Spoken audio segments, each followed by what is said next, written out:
Checking connection. Okay, fantastic. All right, great. Let me switch over. Okay. Can you see me? Can you hear me? Larry, can you hear me? I'm trying a few things here. If you are on Instagram, I am on Instagram Live as well right now, but I have to do a really janky, shot of my computer screen. So, hello. I'm glad you're here. All right, let's see. Oh, no battery. There we go. And you can see me, and you can hear me. Fantastic. Thank you, Larry. I'm going to share some of what people have told me in a few places. So I'm just going to hang tight.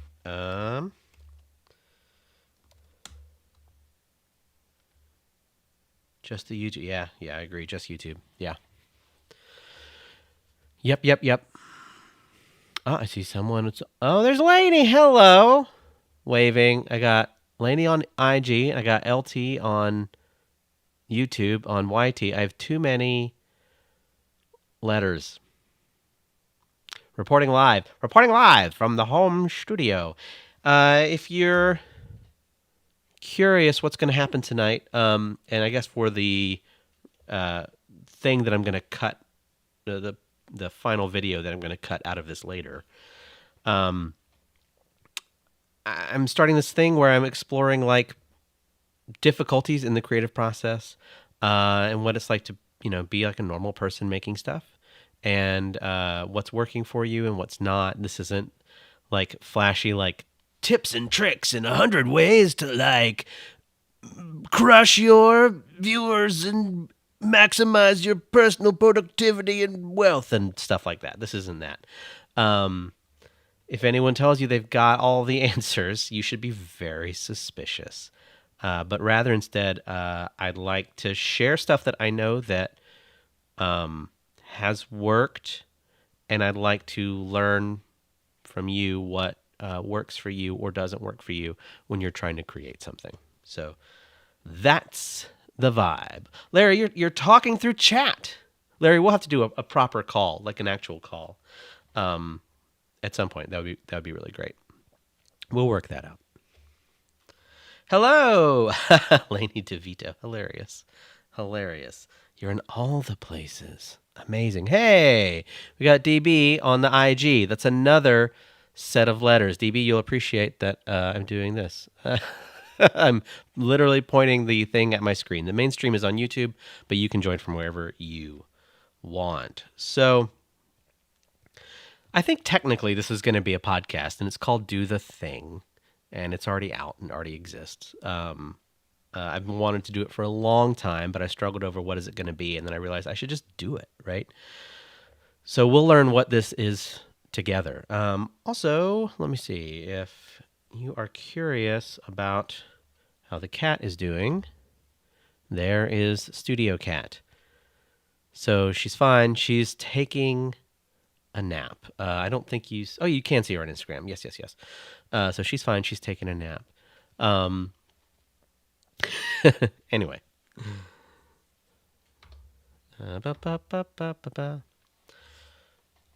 Yep, cat cam. She's always here. She usually sits on my keyboard and walks all over everything. And tonight she's decided to, for whatever reason, sleep in her chair. So, every chair is her chair, but I'll take it. Also, a mason jar with plastic lids. That's a good move. She's, oh gosh, she is. We've had her for I think at least since 2015. Her name is Maybelline. Short for maybe, or maybe is short for her name. She was born with the rest of her litter mates were maybe, probably, theoretically, iffy, and some others. Sorry, my overhead camera's making noise. Well, look, I'm glad you're here. I'd like to kind of jump in to a couple of responses that I got about my question from last time, which was, what do you do when you feel stuck? What's stuff that works for you? Um, just because I was curious, like, you don't have to be stuck to wonder, what do I do if I'm stuck, right? So let me share a couple pieces of feedback here. Um,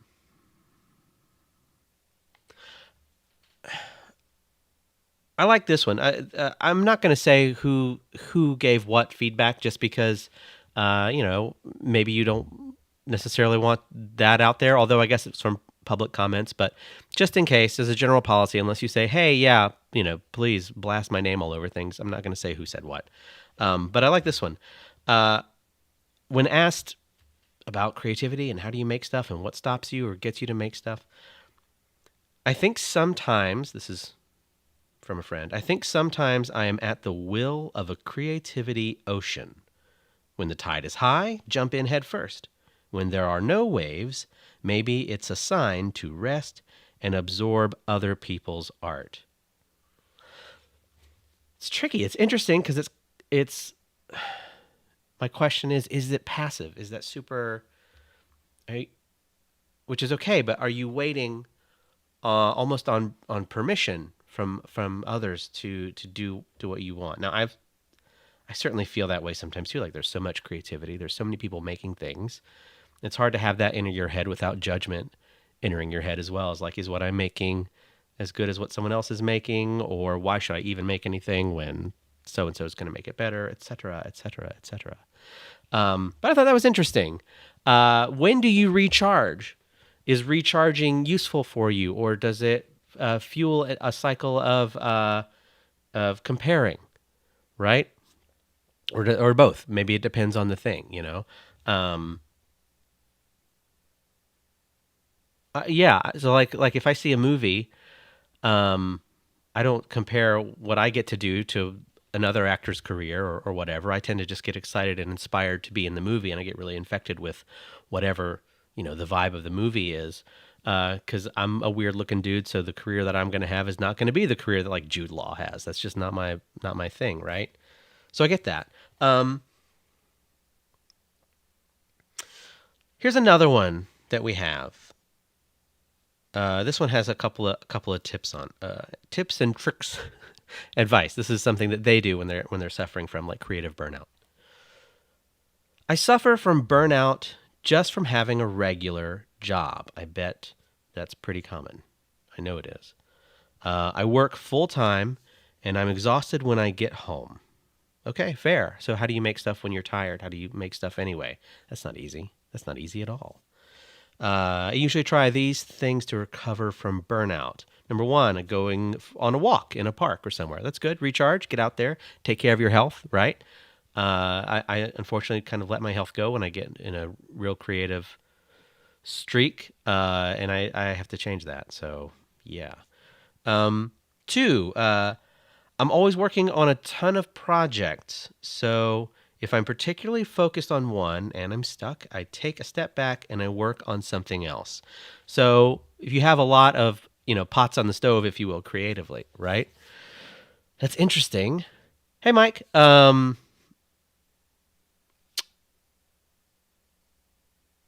you, I'm curious if you have a lot of projects, as someone who's guilty of having a lot of projects. Do you feel like you're moving any of those projects forward in a meaningful way, or are you in sort of an idle pattern? A great thing that I like to think about is the distinction between being busy and being productive. Am I making something, really making something, or am I just busy? I think that's an interesting distinction to note. Like, when am I doing something that's going to go somewhere, and when am I kind of tricking myself into thinking I'm doing something just by having a flurry of activity? And I know a lot of dear artists, and I certainly have done this myself plenty, and I still do. But I know a lot of dear artists whose main artistic mission, whatever their thing is that they're trying to do, right, do the thing, doesn't move forward not because of perfectionism, but because they're trying to do a bunch of different things in a bunch of different areas, And it's not that they don't have focus when they're doing them. They're hyper focused on what it is that they're doing. And again, this is me. Like, this is totally me who does this as well. But it's hard to get any of them to really move forward. And so, for example, like I don't have the book on the shelf. Do I? Oh, yeah, I do. I have. I'm working on the sequel to this thing for over 10 years. Right? I've been working on that for over 10 years. Because I'm doing all this other stuff. And gosh, if I could just get the second book out, then I've done it, right? Then I have a book. I have the whole second season of the animated version of that. I have the audio recorded with the lead actor ready to go, and a couple of other actors as well. So I've made progress in lots of different places, but it's not moving forward. Do you have anything like that? I wonder. Anyway, so that's my concern. It's like jumping from project to project. Sometimes it's really helpful. Sometimes it stops you from moving forward in any meaningful way. Oh, I don't know. So if you have a similar affliction as I do, and perhaps as our friend here does, please let me know in the comments because I'd like to know. 1 second while I put a memory card in, I would like for you to look at this adorable cat.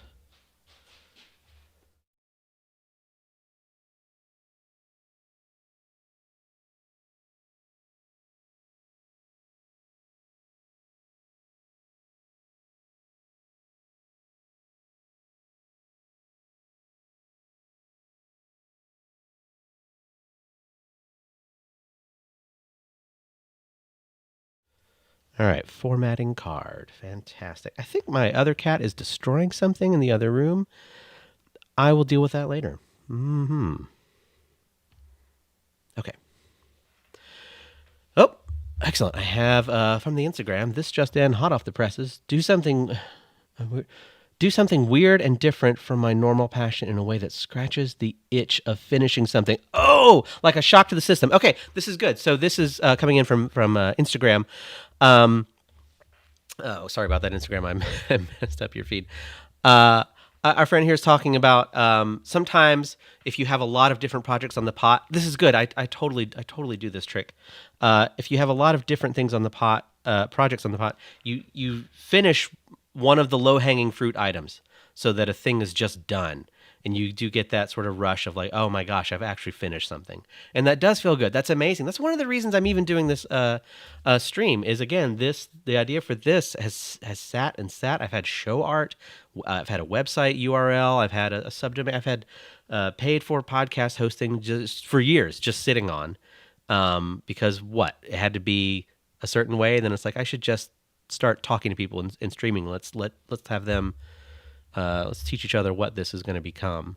And here it is. And I'm happy, Mike. I have that feeling of, oh my gosh, I've actually just like finished something or started something. Yeah, I get that. Sometimes if you can take the easy victory for yourself, I do think you should.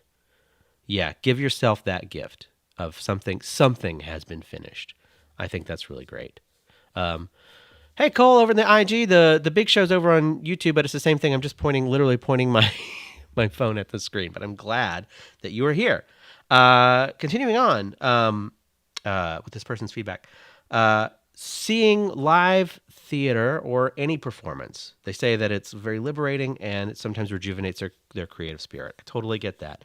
Again, that thing that ties into, so we've got two people who are saying that absorbing other people's art helps them, right? It's like a thing that kicks the engine. So I think there's got to be something useful there, right? I hope. I think so. I think that's good. We learn from other people. I think that's really great. Finally, I found being with other creative friends helps to fuel new ideas.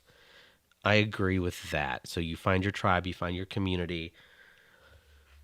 Let's talk about that for a second. So if you are, I know you've heard this before, if you are the smartest person in the room, if you're the most creative person in the room, find a new room. You should be a little scared and intimidated to be in the room that you're in when you're making something. There should be someone in there. It's a hand up and a hand back. There's someone better than you in that room creating something that you're reaching up to learn from. And there's someone that needs to learn the stuff that you know that you can reach back to. And together you create this chain, right? And you're all so much stronger. If you're in an environment where you're scared because you're learning from someone who's maybe where you want to be, right? What a great fear, like a positive fear. I like to think of certain experiences with people as shared positive trauma. It's a dumb thing that I made up, but basically, you're all together and you go through something that is net good, and you're all better for it, but was maybe a little scary in the moment. And I think the right creative situation can be there. Maybe you're collaborating with an artist you've never worked with before. Maybe you're auditioning for something. Maybe you're trying a new discipline for the first time, right? Maybe you do visual art or writing and you want to try music. You can do that anonymously, right? Like you can put out stuff, but even anonymously, that can be a little scary, right? So it's cool to be scared. But if you can find a mentor that scares you in a good way, not in a mentally hurtful way, right? There are people in creative fields who are where you want to be, who abuse structures of power, right? Those people will scare you in the wrong way. Okay? I'm not talking about anyone in the chat. Those people will scare you in the wrong way. They'll use the mystique. This happens a lot in film. They'll use the mystique of their position and their presence and what they know and where they're at. The sort of mystery of how did they get there. They'll use that to flatten you to make them feel better. Boy, that is not okay. And you're often you might be in a situation, you might be in a room that scares you because you're silly and you listen to what dumb Jeff said, and you find that you're in a room with something that scares you, but this maybe is not going to turn out to be a great experience because this person has something that they're trying to work out and they're trying to use me to do it. And I don't feel like I have agency enough because of maybe maybe it's a gig, like you want to do well in the gig and you feel like you just got to endure this person. I don't have agency enough to stand up for myself. You will get there. You will get that agency. If it doesn't come naturally to you, you can. You can stand up for yourself. You can say this is not okay. And if that's not your bag, you can just like step away, disengage as much as possible, just do the job so that you can get out of that room and get into a room with someone who creatively scares you in a positive way, right? Someone who's better than you, someone who you can learn from. And while you're doing that, if you only reach ahead, if you only think about what can I get from this person, if that's your entire motivation, then maybe you're kind of an asshole, right? Right? Or maybe at the very least, it's only selfish. It's got to be both. It's got to be, I want to learn from you, and I'm reaching back to this person who also later can learn from you, but right now gets to learn from me because I'm here, right? And I'm one step closer to where they want to be. I hope that makes sense. I hope it's not too rambly, but it's got to be that chain. You're looking for someone who can help you, and at the same time, you are seeing who is in that room that needs your help, right? Like, that's a cool thing to do if you can do it. And I know that can be hard to look for in the moment because you're like just trying to get through the thing that you're doing.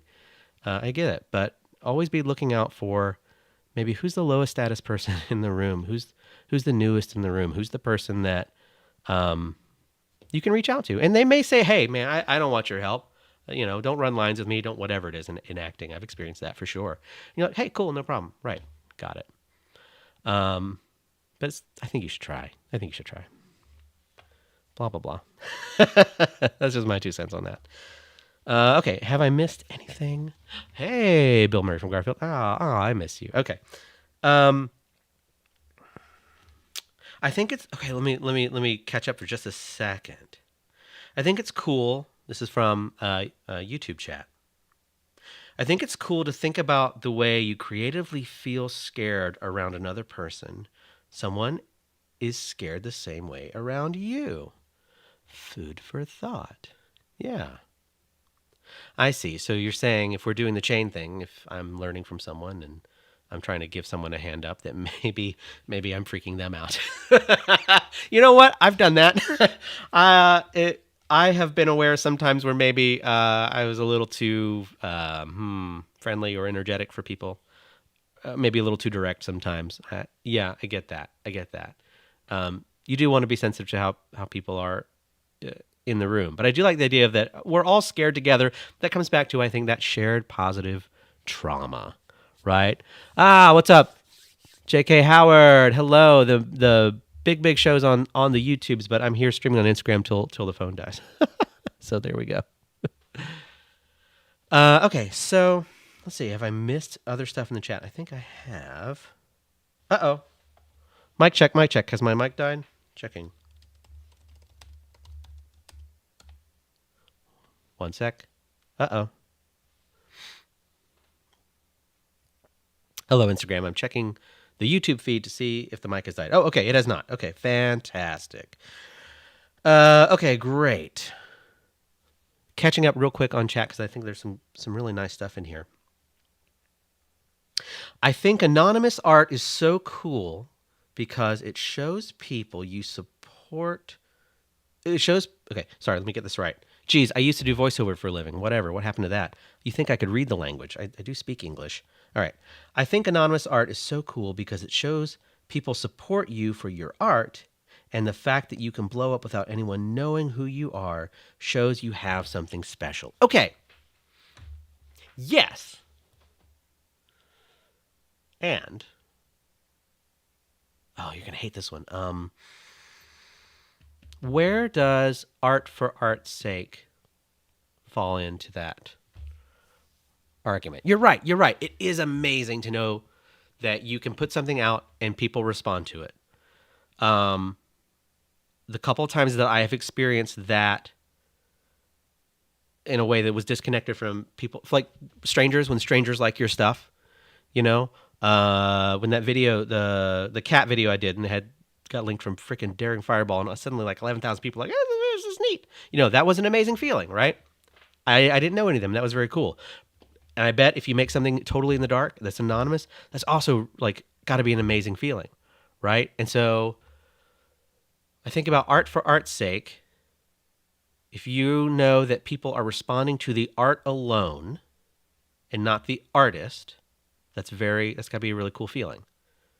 And so you have that fun little secret of, I did that thing and nobody knows about it. That's kind of cool. Is your art worth doing if it doesn't blow up?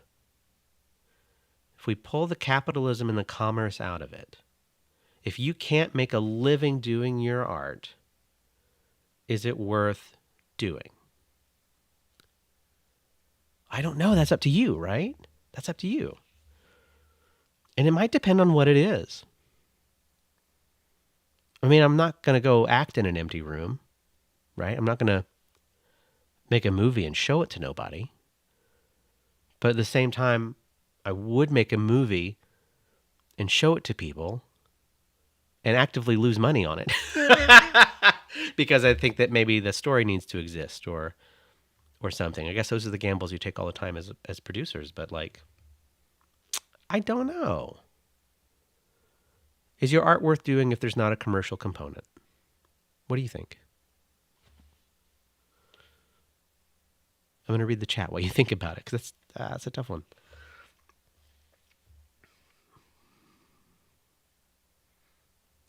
I see, just so.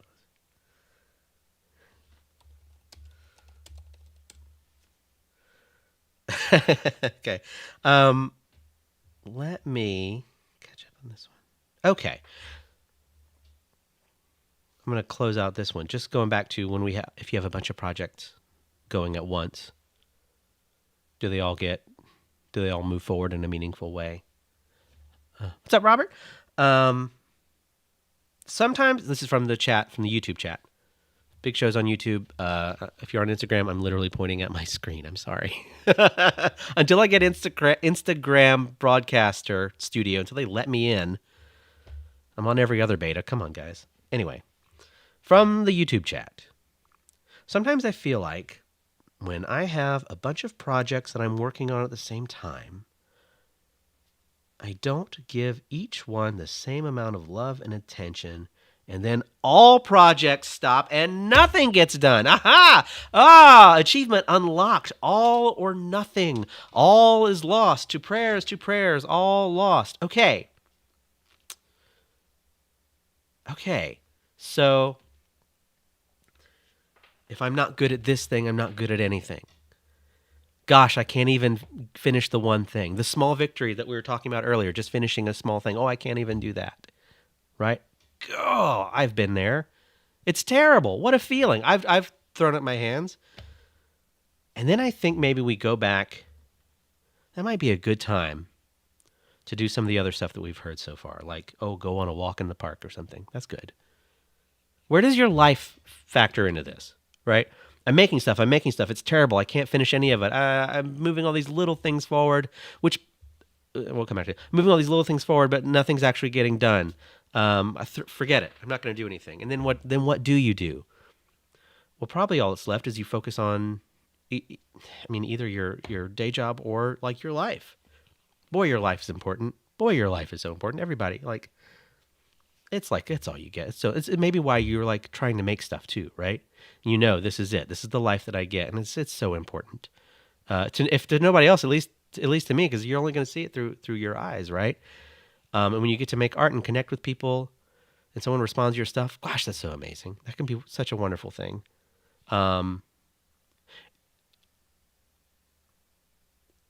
But when you can't finish something, I do think you have to go back to what are the other things that fill your life? What are the other things that you can't pour from an empty cup, right?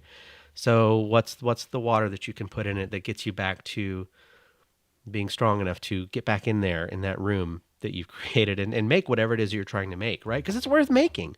Whatever the thing is that you're trying to make it's worth making. Even if you think it's awful, because you don't know, like the person, once you make it and you send it out, it's not yours anymore, which is fantastic. I think this book is kind of terrible, but I love it. But I've had people really respond to it. And there's so many things in here that I would like George Lucas and do over, right? But I shouldn't, because it's not mine anymore. And you might make something that will hit somebody exactly when they need it. And it might be some part of it that you didn't think was anything. There was here's a fun story. If these stories are terrible, I'll move on if you want. But it was at like one of the absolute, this is not a maudlin story, but I was at one of the absolute like lowest points of my existence. I was living in this house where someone had just died, and I had fled Orlando under cover of darkness and had moved back to my hometown, and I was single again, and it was like life was terrible. I lost like 30 pounds just on depression, and the only thing that got me through was watching this dumb sitcom, really, really like great script, but this fluffy sitcom called Better Off Ted. It was fluffy. I mean, it was candy. But it was great. And the writing was great. And it was like a balloon. And it kept me up. And it kept me going. And I had it on like repeat, like all day, like for a long time. And eventually the cadence of the dialogue and the rapport the actors had, it made me want to write a script. And so I did. And then later, I was in a position where I got to pitch that script. 10, 12 years later, I just pitched that script to some producers. And a couple years before that, and they liked it, by the way. And a couple years before that, and then maybe it'll get made. A couple years before that, this dumb little show that got me through maybe the darkest period of my life, I was cast in this Netflix show. And I got to act with one of the actors from that show. And I got to tell her, hey, and I was trying to be cool because you don't want to be that guy, but I was like, hey, your show did so much for me. I know it was a fluffy little comedy, but it really meant a lot to me. And, and she said, oh yeah, it was a great show to do. And, actor stuff. Again, she's out here, and I'm down here. But I got to have that moment. And I don't think that when ABC put that show out, or when any of those actors were working on it, that they were thinking, oh, this is going to be like a change the world show. They probably thought, oh, it's funny, it's good. They got 2 seasons and then it was canceled. But for me, that piece of art hit me at the right moment. And so you might be about to make something that's going to hit somebody in the right moment. And it may be one person, it may be thousands of people. You don't know, right? So whatever it is that you're making, I bet it's worth making. So I hope you do. All right, blah, blah, blah. I know, I'm rambling. I'm sorry. Let me check Le Chat while you look at the cat. Oh, that camera died. I'm sorry. My cat camera's dead. I'm so sorry. My cat's fine, but the cat camera is gone. You can look at this. 1 second. Just kidding. Let me check out chat.